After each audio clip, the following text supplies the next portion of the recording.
पहले टी20 में अफगानिस्तान के खिलाफ शिकस्त मिलने के बाद दूसरे टी20 में यूएई ने जिस तरह से शानदार वापसी की थी और सीरीज़ को 1-1 पर लाकर खड़ा कर दिया था और इंतज़ार था कि फाइनल मैच जो है वो कहीं ना कहीं दिलचस्प होने की उम्मीद है अगर यूएई अपना परफॉर्मेंस रिपीट कर पाया सेकंड मैच वाला, लेकिन ऐसा हुआ नहीं और सेकंड मैच वाला परफॉर्मेंस वो रिपीट कर नहीं पाया और 4 कदम दूर, जी हाँ, सिर्फ 4 कदम दूर वो कहीं ना कहीं रह गए इस सीरीज़ को जीतने में। लेकिन उन्होंने एक मैच जीतने के बाद इस सीरीज़ को कहीं ना कहीं वो जीत नहीं पाया और 2-1 से अफगानिस्तान ने सीरीज़ को जीतने में कामयाब रहा। फाइनल टी20 मैच की अगर बात करें तो यहाँ पर किस तरीके की चूक जो है यूएई से हुई है, चली जानने की कोशिश करते हैं। पहले बैटिंग से, फिर बॉलिंग से, दोनों डिपार्टमेंट्स में फील्डिंग से किस तरह से चूक यहाँ पर हुई है, क्या क्या गलतियाँ यहाँ पर उन्होंने की है जिसका खामियाजा उन्हें इस फाइनल टी20 मैच को गंवा कर देखने को मिला है। एंड सबसे पहले शुरुआत करें अगर तो यूएई ने टॉस जीतकर पहले बैटिंग की, तो फेस बाय फेस जान लेते हैं कि सीधे सीधे कि फेस बाय फेस कंपैरिजन में यूएई कहां पर पीछे रह गया अफगानिस्तान के मुकाबले। ज़रूर देखिए, 1 से 6 ओवर की बात करें तो यहाँ पर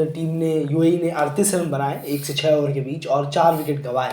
वहीं अफगानिस्तान ने 47 रन बनाए थे और 1 विकेट का नुकसान सिर्फ उन्हें हुआ था। तो पहला फेस यहाँ अफगानिस्तान लेके गया। वहीं दूसरे फेस में टीम ने अगर हम देखें 48 रन बनाए और 3 विकेट का नुकसान हुआ। वहीं पर अफगानिस्तान ने 7 से 15 के इस फेस में 43 रन बनाए और 3 विकेट का नुकसान उन्हें यहाँ उठाना पड़ा। तो ये वाला फेस जो है ऑब्वियसली ये यूएई के नाम जाता है, जो दूसरा मिडिल फेस रहता है।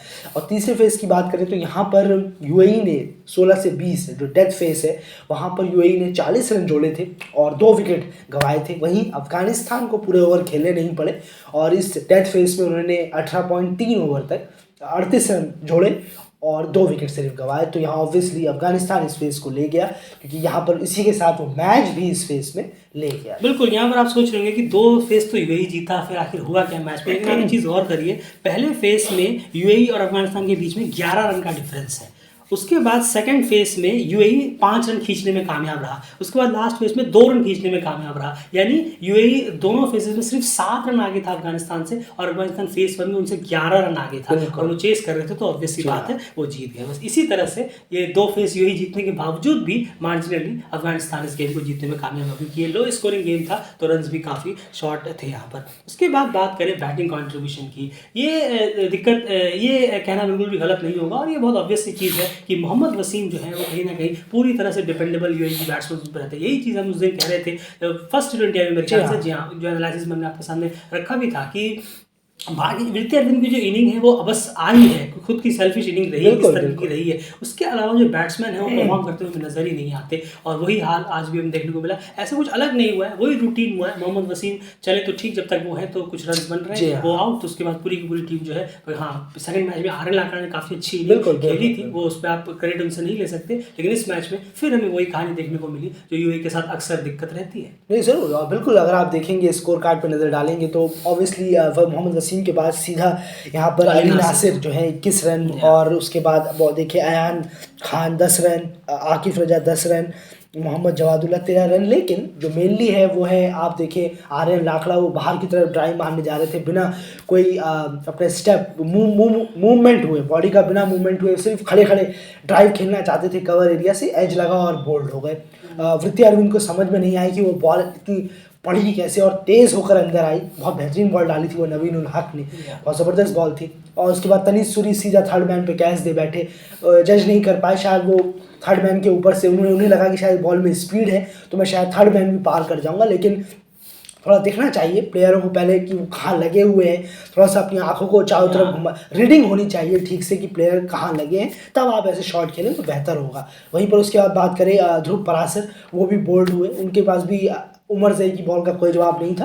पिछले मैच में भी 0 पे आउट हुए जो इनका डेब्यू मैच था, इसमें भी वो 0 पे आउट हुए हैं जो इनका सेकंड मैच था। तो कुछ खास हमें देखने को मिला नहीं। एरर्स की बात करें, मोहम्मद वसीम जब उन्हें लगा कि शायद थोड़े यहाँ रन्स करने की ज़रूरत है क्योंकि मिडिल फेस में रन्स नहीं आ रहे थे, क्योंकि कैस अहमद ने आए, उन्होंने मिड में आकर 3-3 विकेट निकाले कैस अहमद ने, तो उसके बाद वो थोड़ा सा इस रन्स को खोलना चाहते थे, बाउंड्रीज मारना चाहते थे और आगे बढ़े, पूरा आगे बढ़ गए, स्टेप आउट किया, लेकिन बॉल उनसे दूर रही और कीपर ने, रहमानुल्लाह गुरबाज ने एक आसान सी स्टंपिंग कर दी। बिल्कुल, तो ये कहीं न कहीं यानी प्रेशर रन्स का जो बनता जा रहा था, उसको दूर करने के लिए मोहम्मद वसीम जब आगे बढ़े तो डेफिनेटली अपना विकेट भी लेकर गए और इसी के साथ वो पवेलियन भी लौट गए। तो उसी के साथ पूरी की पूरी टीम जो है महज 126 रन पर जी हाँ, जो 9 है विकेट 9 विकेट गिरा और 20 ओवर तक ही ये पहुँच पाए और यही कंट्रीब्यूशन रहा बैटिंग से, जो कि बहुत ही खराब रहा है। पहले T20 आई कि वापस से यहाँ पर याद दिलाई गई कि मोहम्मद वसीम का बल्ला ऑफ रहा तो कहीं न कहीं परफॉर्मेंस इसी तरह की में देखने को मिलेगी। और खैर अब यहाँ बात करें बॉलर्स की तो अफगानिस्तान के लिए इतना जान लेते हैं कि हाईएस्ट विकेट टेकर्स कौन-कौन से रहे। ज़रूर, और 3 बॉलर्स ने बेहतरीन काम किया है, खासकर नवीन उल हक जिन्होंने 4 ओवर में 20 रन 4 विकेट निकाले हैं। वहीं उमर ज़ई ने भी 2 विकेट निकाले हैं, 4 ओवर में 32 रन 2 विकेट। कैन सेवन ने बहुत अच्छी बॉलिंग कराई है, उनकी बॉल टर्न भी हो रही थी, अच्छी बॉलिंग कराई है, 4 ओवर में 24 रन और 3 विकेट। तो ये 3 बॉलर सबसे हाईलाइट रहे अफगानिस्तान के लिए। बिल्कुल, तो अब यहाँ बात करें चेस की, तो अफगानिस्तान जब चेस करने के लिए आया फेस बाय फेस, हमने आपको ऑलरेडी शुरू में ही समझाया था किस तरह से अफगानिस्तान ने इस गेम को फेस बाय फेस जीता। लेकिन वहीं पर अगर कॉन्ट्रीब्यूशंस की बात करें यहाँ पर, तो कॉन्ट्रीब्यूशंस से देखें हम तो हजरतुल्लाह जज़ाई ने फाइनली एक और 30 लगाया, 36 रन उनके बल्ले से निकले, लेकिन उनके स्ट्राइक के हिसाब से अभी भी ये स्लो है। अगर आप हजरतुल्लाह जज़ाई के हिसाब से देखेंगे 32 बॉलों में 36, उसके बाद रहमतुल्लाह गरबाज 20 रन बनाकर आउट हुए, इब्राहिम ज़ादरान 23, किस तरह से आउट हुए क्या हुए अभी बॉलिंग एनालिसिस में बात करेंगे। अज़मतुल्लाह उमर ने 16 का कंट्रीब्यूशन दिया, दरवेज़ रसूली 2 रन, नजीबुल्लाह ज़ादरान की ये 13 बॉलों में 28 रन की इनिंग बहुत इंपॉर्टेंट रही है क्योंकि मैच विनिंग रही है और मोहम्मद नबी भी कहीं ना कहीं 1 रन बनाकर आउट हो गए थे। तो ये कॉन्ट्रीब्यूशंस रहे हैं। अब यहाँ चलता हूँ मैं सीधा बॉलिंग एनालिसिस की तरफ यूएई की। तो यूएई की बॉलिंग एनालिसिस की अगर यहाँ बात की जाए तो इस 126 को डिफेंड करने के लिए क्या आपको लगता है कि बॉलर्स ने ट्राई किया, ये हम कह सकते हैं कि नहीं उन्होंने अपना पूरा 100% देने की कोशिश की है इस छोटे से स्कोर? बिल्कुल की है। 100 आउट ऑफ 100 मार्क्स यहाँ मिलने चाहिए बॉलर्स को, जिन्होंने बहुत बेहतरीन कोशिश की है। यूएई के फील्डर्स ने थोड़ा सा यहाँ पर मामला ख़राब किया और साथ ही साथ बैट्समैन ने ख़राब किया है मामला। अगर 140 होता 145 होता तो ये मैच बहुत अच्छा हो सकता था। बॉलर्स ने बहुत कोशिश की है, फील्डिंग प्लेसमेंट पर लगाकर उन्होंने बॉलिंग कराई है।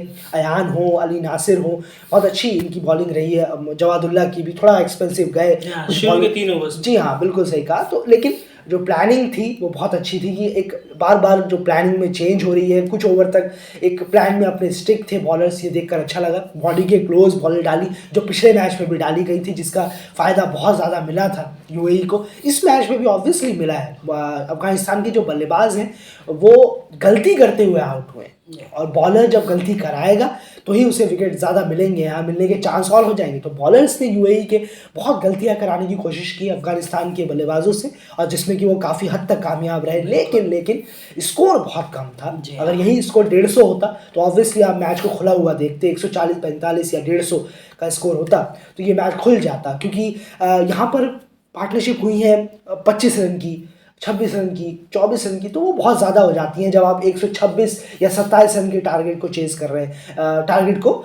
रहे हो। लेकिन वहीं पर अगर 150 के टारगेट को चेस कर रहे हो तो फिर 25-26 इतना मायने नहीं रखता जितना कि कम टोटल में 25-26 मायने रखता है। तो ये ऑब्वियसली थोड़ा सा विकेट की देरी जो शुरू में हुई थी, थोड़ी देरी पे विकेट गिर गए। शुरुआत में विकेट काफ़ी लेट में गिरे हैं। बिल्कुल, लेकिन अगर क्रेडिट देना होगा हमें आज यूएई के बॉलर्स को कि इतने कम टारगेट में भी वो सामने वाली टीम के 6 विकेट गिरा पाए। आपको लगेगा कि ये तो उड़ा के मारने जा रहे थे इसलिए आउट हुए, वो एरर्स करवाए गए। पहले आपको पूरा मैच देखना होगा, अगर आपने नहीं देखा है तो फिर आपकी वो खैर वो आपकी मर्जी है। लेकिन बॉलर्स ने पूरी कोशिश की कि वो गलती करवाएं, बॉलें डलवाएं उस जगह पर जहां बल्लेबाज अनकंफर्टेबल फील करे, और किया भी और विकेट भी देके गए। बिल्कुल, तो कहीं ना कहीं बॉलर्स ने डेफिनेटली इस गेम को जो है काफ़ी हद तक खींचने की कोशिश की, लेकिन जैसे हमने कहा 4 कदम दूर टीम रह गई और उसमें बहुत बड़ा योगदान बैट्समैन का रहा। बैट्समैन का फेलियर कहीं ना कहीं इस मैच में बहुत सबसे बड़ा रीजन रहेगा कि यूएई इस गेम को जीत नहीं पाया और सीरीज को जीतने में वो नाकामयाब रहा। यहाँ 20-25 रन अगर बैट्समैन की तरफ से और कंट्रीब्यूशन होता तो शायद हमें कुछ और देखने को मिलता डेफिनेटली। तो ये हाल रहा पहले तीसरे फाइनल मैच का, और अफगानिस्तान ने इस सीरीज को 2-1 से अपने नाम कर लिया और इस सीरीज को वो जीत गए। लेकिन यूएई के लिए डेफिनेटली बहुत सारे प्लस इस सीरीज में भी रहे हैं। पिछली बार भी उन्होंने अफगानिस्तान को 1 मैच हराया था, इस बार भी उन्होंने 1 मैच हराया, लेकिन उसके साथ साथ तीसरे मैच में बॉलर्स का जो कंट्रीब्यूशन रहा और बॉलर्स का जो एफर्ट रहा उसको देखकर भी आप कह सकते हैं कि काफ़ी अच्छी परफॉर्मेंस यूएई ने इस सीरीज में दी है। शॉर्टर सीरीज में अगर हम देखें तो काफ़ी सक्सेसफुल सीरीज रही यूएई के पर्सपेक्टिव से अगर हम यहाँ बात करें, क्योंकि वो इसीलिए क्योंकि यूएई एक एशियन टीम है। यहाँ पर कोई फ्लोमर खेल रहे होते तो खैर हम बात ही नहीं कर रहे होते। फिलहाल इस वीडियो में इतना ही। बने रहिए रियल क्रिकेट चैनल के साथ। एशियन ग्रोथ कंपैरिजन हमने कहीं ना कहीं सेक्शन शुरू किया है, ताकि उस वीडियो को एक बार जरूर सुनिए। मोहम्मद वसीम वर्सेस कुशल भुर्तर, बहुत इंटरेस्टिंग वीडियो है, एक बार जरूर चेक करें।